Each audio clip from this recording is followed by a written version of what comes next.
आज हम स्टार्ट कर रहे हैं अपना फिजिक्स का लेक्चर सीरीज। तो फर्स्ट ऑफ ऑल हम लोग इंट्रोड्यूस करेंगे द चैप्टर मोशन। तो मोशन चैप्टर क्लास 9th का है, चैप्टर नंबर 7। तो उसको हम लोग स्टार्ट करेंगे और उसको सेशन बाय सेशन करेंगे, उसको कंप्लीट करेंगे। तो इस क्लास में आप लोगों को मिलेगा बेसिक चीज़ों का अच्छे से डिटेल, आप बेसिक चीज़ें समझ पाएंगे। उसके अलावा सारे टॉपिक्स की कॉन्सेप्चुअल क्लैरिटी और साथ साथ प्रैक्टिस करने के लिए questions, all the concepts will be clear. Start करते हैं फिजिक्स में। जैसे सबको पता है कि पढ़ते हैं क्लास 9 10th, अगर हम कॉम्बाइन बात करें तो जैसे चैप्टर्स आपको देखने को मिलेंगे: unit and measurement, motion, force, gravitation, sound, refraction and human eye reflection, fluid mechanics. So these are all. हम करने वाले हैं मोशन पे बात। Okay, so let us start. तो सबसे पहले मोशन वर्ड सुनते ही सब लोगों को दिमाग में आता होगा कि ऐसी कोई चीज जिसमें कोई ना कोई क्या हो रहा हो, मूवमेंट हो रहा हो, वो चल रहा हो, गति में हो। तो सिंपल जो है हम समझते हैं मोशन वर्ड से कोई ना कोई चीज मोशन में है। तो जैसा आसपास आप लोग ऑब्जर्व कर सकते हैं, बहुत सारी फेनोमेनन्स होते रहते हैं। सपोज दैट आप अगर रूम में बैठे हो तो आपका फैन चल रहा है। उसके अलावा अगर आप ऑब्जर्व कर पाओ तो एयर ब्लो हो रही है, प्लैनेट्स मूव कर रहे हैं। जैसा हमें पता है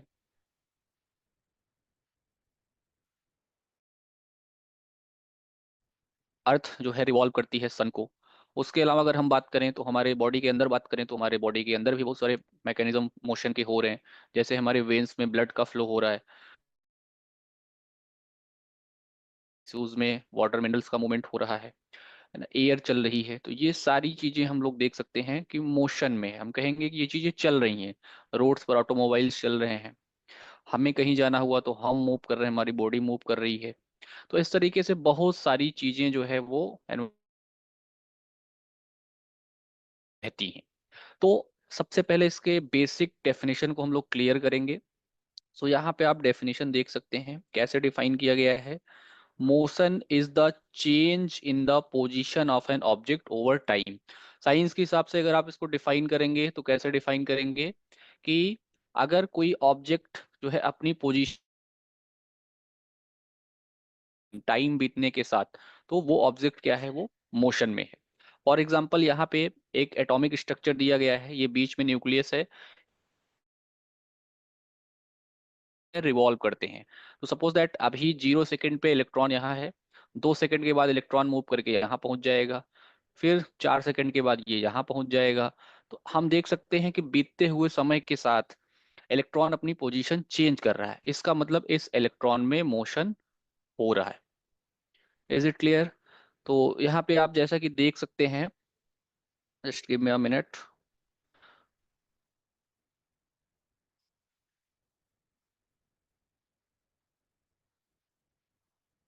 यहाँ पे जैसा आप देख सकते हैं कि यहाँ पे इलेक्ट्रॉन क्या है, आपका मोशन में है। तो ऐसे बहुत सारी चीजें हैं, जैसे हमें कहीं जाना हुआ, थोड़ी देर बाद हम कहीं दूसरे पोजीशन पे होते हैं, तो हम उसको क्या कहते हैं, हम मोशन में हैं।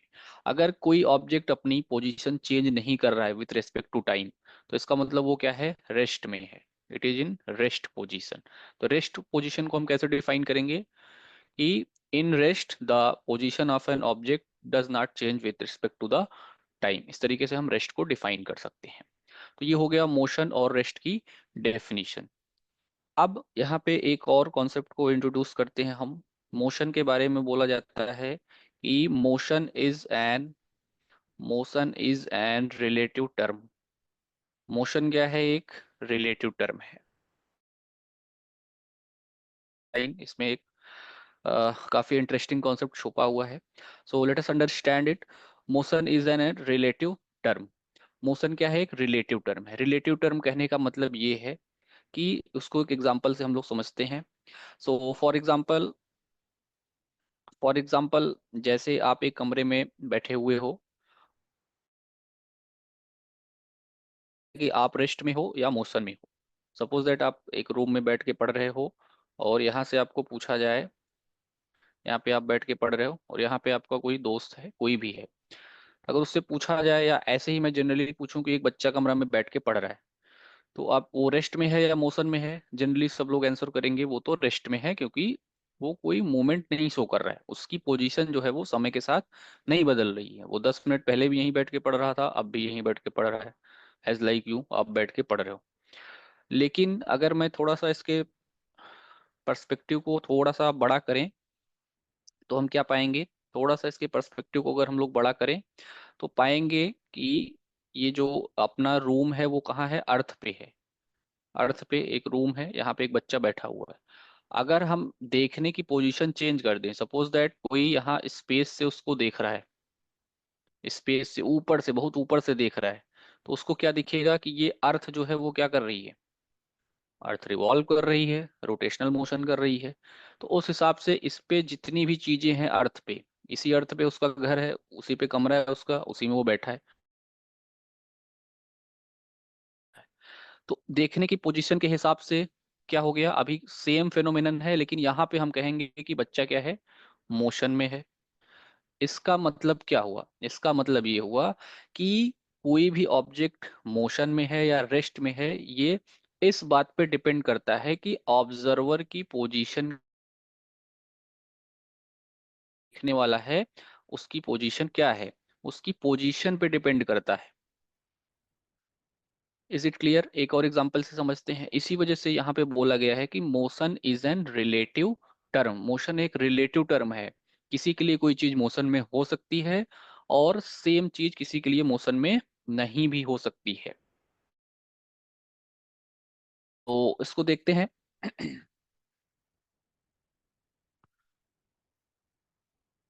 ये कैसे हो सकता है, एक और एग्जांपल के साथ इसको समझेंगे कि ऐसा कैसे हो सकता है। सपोज दैट आप अपने दोस्त के साथ एक ट्रेन में जा रहे हैं, यहाँ आप विंडो सीट पे बैठे हुए हैं और बाहर नज़ारे का आनंद ले रहे हैं। अगर मैं आपके दोस्त से पूछूं कि क्या आप रेस्ट में हैं या मोशन में हैं, तो वो क्या बोलेगा, आप रेस्ट में हैं, क्योंकि वो आपके साथ बैठा हुआ है, आपकी पोजीशन तो चेंज हो नहीं रही है। जब से ट्रेन चली और जहां तक पहुंची है तब तक तो आप उसके साथ ही बैठे हुए हैं, उसकी पोजीशन तो चेंज हुई नहीं, रेस्ट में है। लेकिन एक तीसरा दोस्त आप कहीं बाहर खड़े होकर आपको देख रहा है ट्रेन में जाते हुए, तो उसके लिए आप दोनों क्या हो, आप भी और आप भी, दोनों लोग क्या हो, मोशन में हो। इसका मतलब फेनोमेनन सेम है, आपके लिए आपका दोस्त रेस्ट में है, बाहर वाले दोस्त के लिए वो दोस्त क्या है, मोशन में है। तो ये डिपेंड करता है कि ऑब्जेक्ट को देखा कहाँ से जा रहा है, it depends upon the position of observer. तो इस तरीके से, इसी वजह से मोशन को एक रिलेटिव टर्म कहा गया, हम एग्जैक्ट नहीं कह सकते कि कोई चीज मोशन में है। वो आपके देखने पे डिपेंड करता है, आप देख कहाँ से रहे हो। So I hope this phenomenon is clear. अब हम बात करते हैं कि ये जो मोशन चैप्टर है इसमें हमें क्या क्या पढ़ना है। इसमें हमें समझना है टाइप्स ऑफ द मोशन, जो बेसिक चीजें हैं जो क्लास 6 7 साइंस में आप लोग पढ़ते आए हो, वो हम लोग समझ। उसके अलावा मोशंस पढ़ने से हमें क्या फ़ायदा होगा, क्यों पढ़ते हैं हम, उसको थोड़ा सा डिस्कस करेंगे, so that our aim should be clear. उसके अलावा हम लीनियर मोशन के बारे में बात करेंगे इस चैप्टर में। इक्वेशन, कुछ इक्वेशंस मोशन के हैं उसको हम लोग सीखेंगे, and there will be numerical on that. After that हम लोग देखेंगे इसका ग्राफिकल रिप्रेजेंटेशन, ग्राफ के थ्रू कैसे मोशन को हम रिप्रेजेंट कर सकते हैं। So let us start with the basics, why we need to study the motion, motion पढ़ने के क्या फायदे हो सकते हैं। देखिए मोशन अच्छा भी हो सकता है, खराब भी हो सकता है। फॉर एग्जांपल समुद्र से बहुत हाइट में पानी उठा और पानी का ये क्या है, मोशन है, सुनामी जिसको हम बोलते हैं। अब ये जो मोशन है हमारे लिए बहुत हानिकारक है, ये तबाही लाएगा। लेकिन इसी पानी को हम मूव करा के टरबाइन पे गिराते हैं और जिससे इलेक्ट्रिसिटी प्रोड्यूस होती, तो वो तो हमारे फायदे की बात हो गई, क्योंकि हमने उसको डैम बना के कंट्रोल किया। तो इसका मतलब मोशन को अगर हम कंट्रोल करें तो उसको हम अपने फायदे के लिए यूटिलाइज कर सकते हैं। तो अब मोशन को हम कैसे कंट्रोल करेंगे, कैसे यूटिलाइज करेंगे उसका, तो तभी कर पाएंगे जब हम मोशन के बारे में जानते रहेंगे, क्या लॉज उस पर अप्लाई होते हैं, क्या उसका कैरेक्टरिस्टिक्स है, ये सब पता रहेगा तभी हम यूज कर पाएंगे। That is why we are studying this chapter, आपको बेसिक चीजें पता चलेंगी। So this is the reason we are going to study the motion. I hope it is हैं अपने सेकंड टॉपिक पे, टाइप्स ऑफ द मोशन पे। सबसे पहले आपको दिख रहा है first one is your rectilinear motion. Simply rectilinear motion क्या होता है कि अगर कोई ऑब्जेक्ट एक सीधी रेखा में चल रहा है, it is moving on straight line, it is called the rectilinear motion. For example आप पैदल चल रहे हो रोड पे, आप साइकिल से चल रहे हो, आप बाइक से चल रहे हो, वो क्या हो गया, रेक्टिलिनियर मोशन हो गया। कोई कार सीधे जा रही रोड पे, वो क्या हो गया, रेक्टिलिनियर मोशन हो गया। So simply it is called the rectilinear motion. Suppose एक कर्व बना रहे हो तो इसको क्या बोलोगे, curvy linear motion. It will be called the curvy linear motion. It is just a type of the rectilinear motion. Rectilinear motion के जैसा ही है, बस आपका पाथ थोड़ा सा कर्व में है। So first one is your rectilinear motion. अब यहाँ पे आप देख पा रहे हो second second one is your rotational motion. तो रोटेशनल मोशन और एक मोशन और है हमारे पास सर्कुलर मोशन, उसको साथ में समझेंगे तो ज़्यादा अच्छे से समझ में आएगा। देखिए सर्कुलर मोशन क्या है, तो यहाँ पे आप देख पा रहे हो जैसे ये जो रिवोल्यूशन कर रहा है, ये जो आदमी रिवोल्यूशन कर रहा है, तो ये क्या है, एक सर्कल पे, एक सर्कल पे वो क्या कर रहा है, एक सर्कल के चक्कर लगा रहा है। सबसे अच्छा एग्जांपल जैसे यहाँ पे हमारा सन है, और सन के किनारे अर्थ क्या कर रही है, उसके चक्कर लगा रही है, ऐसे ऐसे चक्कर लगा रही है, एक साल में एक चक्कर लगा लेती।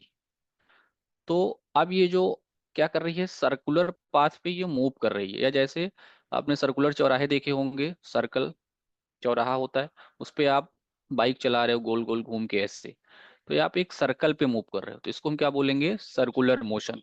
It will be called the circular motion. Now अगर हम बात करें रोटेशनल मोशन की, तो सर्कुलर मोशन और रोटेशनल मोशन में आपको थोड़ा सा कंफ्यूजन क्रिएट हो सकता है। तो सबसे पहले हम बात करेंगे इसके डिफरेंस के, कैसे हम डिफरेंशिएट करेंगे। तो रोटेशनल मोशन के बारे में अगर हम बात करें, तो रोटेशनल मोशन में हम क्या देख सकते हैं कि अगर मोशन किसी एक फिक्स्ड एक्सिस के अराउंड हो रहा है, फिक्स्ड एक्सिस के अराउंड हो रहा है, तब उसको हम रोटेशनल मोशन बोलेंगे। जैसे ये जो रिवोल्यूशन हो रहा है, जो मतलब सर्कुलर मोशन हो रहा है, वो किसी एक्सिस के अराउंड नहीं हो रहा है, ये जस्ट ये सर्कुलर पाथ में मूव कर रहा है। लेकिन रोटेशनल मोशन में यहाँ पे आपका क्या हो रहा है, यहाँ पे हम देख सकते हैं एक एक्सिस फिक्स है। जैसे आपका फैन चल रहा है, तो फैन की एक्सिस फिक्स है और उसके किनारे किनारे ब्लेड्स घूम रहे हैं। सेम यहाँ पे हो रहा है, ये एक्सिस फिक्स है और इसके किनारे, इस एक्सिस के ही किनारे किनारे मोशन हो रहा है। आप देख पा रहे हैं ये फिक्स्ड एक्सिस, आपका मूवमेंट दिख पा रहा हो, इसी के अराउंड मूवमेंट हो रहा है, तो that is called the rotation. तो अब हम लोग देखेंगे डिस्टेंस एंड डिस्प्लेसमेंट के बारे में। तो दोनों चीज़ों के बीच के डिफरेंस को समझेंगे, विच इज़ वेरी इंपॉर्टेंट। तो यहाँ पे जैसा कि आप डेफिनेशन देख सकते हैं, डिस्टेंस क्या होता है, length of total path covered by a moving an object is called the distance. कि कोई एक मूविंग ऑब्जेक्ट है, वो जितना पाथ कवर्ड करता है उसी को हम क्या बोलते हैं, डिस्टेंस। और डिस्प्लेसमेंट क्या है, शॉर्टेस्ट डिस्टेंस मेजर्ड। डिस्प्लेसमेंट क्या है, जो सबसे कम दूरी है जहां से वो स्टार्ट कर रहा है, जहां पे वो खत्म कर रहा है, उस डिस्टेंस को हम डिस्प्लेसमेंट बोलेंगे। एक एग्जांपल से समझते हैं, so we will get the better understanding. For example this is the point A, ये क्या है हमारा, ये हमारा है स्टार्टिंग पॉइंट है, ये हमारा क्या है, स्टार्टिंग पॉइंट है। मान लो कोई ऑब्जेक्ट ए पॉइंट से स्टार्ट करता है अपनी मूवमेंट, और ये आता है पॉइंट नंबर बी तक, और फिर जाता है पॉइंट नंबर सी तक। हमारे पास तीन पॉइंट्स हैं, इसकी डिस्टेंस को हम एज्यूम कर लेते हैं, it is 5 kilometre, and it is also 5 kilometre. ठीक है, तो ऑब्जेक्ट मान लीजिए ए पॉइंट से स्टार्ट किया, बी तक गया, बी से आया सी तक, और सी से वापस गया बी तक। ये उसका क्या हो गया, जर्नी हो गया। तो यहाँ पे इसने इतना ट्रेवल किया। अगर आपसे पूछा जाए कि इसने डिस्टेंस कितना ट्रेवल किया, तो आप क्या बताओगे कि ये ऑब्जेक्ट ए से स्टार्ट किया और कहाँ पे आके रुका, बी पे, पहले सी तक गया फिर बी तक आया। तो डिस्टेंस क्या होता है, total path covered by moving object, total path covered by moving object. Moving object ने जितना पाथ कवर किया हुआ है, तो मूविंग ऑब्जेक्ट ने कितना किया, ए से बी गया तो कितना गया, 5 किलोमीटर गया, बी से सी गया तो कितना गया, 5 किलोमीटर गया, सी से वापस आया बी तक कितना आया, 5 किलोमीटर आया। तो 5 5 5 तो कितना हो गया, 15 किलोमीटर हो गया। तो डिस्टेंस क्या हो गया, 15 किलोमीटर हो गया। तो डिस्टेंस पूछा जाएगा तो हम क्या बताएंगे, इट इज 15 किलोमीटर। और अगर इसी में आपसे पूछा जाए कि what is the displacement, displacement क्या है, ये हमें समझ लेते हैं। डिस्प्लेसमेंट की डेफिनेशन क्या है, डिस्प्लेसमेंट की डेफिनेशन क्या है, डिस्प्लेसमेंट की डेफिनेशन है कि इनिशियल और फाइनल पोजीशन के बीच की जो शॉर्टेस्ट दूरी है, जो शॉर्टेस्ट दूरी है, उसी को हम क्या कह रहे हैं, डिस्प्लेसमेंट कह रहे हैं। उसी को हम क्या कह रहे हैं, डिस्प्लेसमेंट कह रहे हैं। So let me come on slide. तो अब देखिए यहाँ पे डिस्प्लेसमेंट हम कैसे निकालेंगे, इसको एक बार देखते हैं।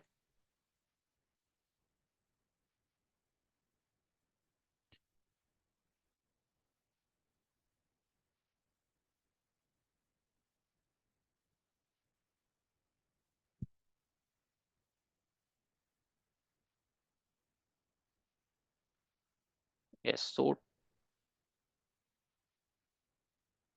सो डिस्प्लेसमेंट हमारा क्या हो जाएगा, ध्यान से इसको देखेंगे तो कुछ इस तरीके से हमारे पास फिगर था, ए से बी, फिर बी से सी, 5 5 किलोमीटर। ऑब्जेक्ट ए से बी गया था, बी से फिर सी गया था, और फिर वापस आया था सी से बी। तो डिस्टेंस कितनी हो गई थी हमारे पास, 15 किलोमीटर। डिस्प्लेसमेंट क्या होगा, फाइनल और इनिशियल पोजीशन के बीच की शॉर्टेस्ट पाथ। तो इनिशियल पॉइंट क्या था हमारा, ए, और आके कहाँ रुका, बी। तो फाइनल पॉइंट क्या हो गया, बी हो गया। इनिशियल पॉइंट क्या हो गया, ए हो गया। अब डिस्प्लेसमेंट क्या होता है, इनिशियल पॉइंट और फाइनल पॉइंट के बीच शॉर्टेस्ट दूरी। तो शॉर्टेस्ट दूरी कितनी होगी, ए से बी तक। तो डिस्प्लेसमेंट हमारा कितना हो जाएगा, displacement will be 5 kilometre. Displacement हम कितना बोलेंगे, 5 किलोमीटर है, जबकि डिस्टेंस उसने कितना कवर किया हुआ है, 15 किलोमीटर किया हुआ है। तो ये अंतर होता है। और एक बात यहाँ पे और मैं कोट कर देना चाहता हूँ कि हो सकता है उसने डिस्टेंस कुछ मैग्नीट्यूड में कवर किया हो और डिस्प्लेसमेंट उसकी जीरो हो, ऐसा भी हो सकता है। फॉर एग्जाम्पल, जैसे कोई एक ऑब्जेक्ट है, एक सर्कुलर पाथ पे मूव कर रहा है। सपोज दैट ए पॉइंट से उसने स्टार्ट किया मूवमेंट, और ए से मूव करता हुआ वापस आ गया वो ए तक। और पूरा एक जो सरकमफ्रेंस ऑफ सर्कल है 2 पाई आर, वो कितना है, मान लेते हैं 10 मीटर। तो डिस्टेंस उसने कितनी कवर की, 10 मीटर। लेकिन अगर डिस्प्लेसमेंट के बारे में बात करेंगे तो डिस्प्लेसमेंट इस केस में कितना हो जाएगा, जीरो। कैसे, क्योंकि ए ही उसका इनिशियल पॉइंट है और ए ही उसका फाइनल पॉइंट है। तो ए से ए के बीच की कितनी दूरी हो जाएगी, जीरो। जहां से चला था वहां तक आ गया। तो ये हमारा क्या हो जाएगा, ये हमारा हो जाएगा डिस्प्लेसमेंट, यहाँ पे जीरो हो जाएगा। तो इस तरीके से डिस्टेंस भी हो सकता है, और डिस्टेंस कुछ हो सकता है, और डिस्प्लेसमेंट हमारा जीरो भी हो सकता है। So that's all for today. ये आज के लिए था। आज हम लोगों ने बहुत सारी बेसिक चीजें सीखी। मोशन क्या होता है, मोशन एक रिलेटिव टर्म है, वो आपके कॉन्सेप्ट आपने सीखा। उसके बाद हमने देखा types of the motion, types of motion देखा। और फिर उसके बाद हम लोगों ने डिस्टेंस और डिस्प्लेसमेंट के कॉन्सेप्ट को देखा। तो I hope everyone is clear with all that what we have learn today. So इसके आगे की चीजें हम लोग नेक्स्ट सेशन में करेंगे। सो मिलते हैं, it will be more interesting. Motion के बारे में क्वेश्चंस हम लोग देखेंगे, ग्राफिकल रिप्रेजेंटेशन देखेंगे। तो मिलते हैं नेक्स्ट क्लास में, इसके आगे वाले सेशन में आगे की चीजें हम लोग डिस्कस करेंगे। That's all for today. Thank you, bye bye everyone.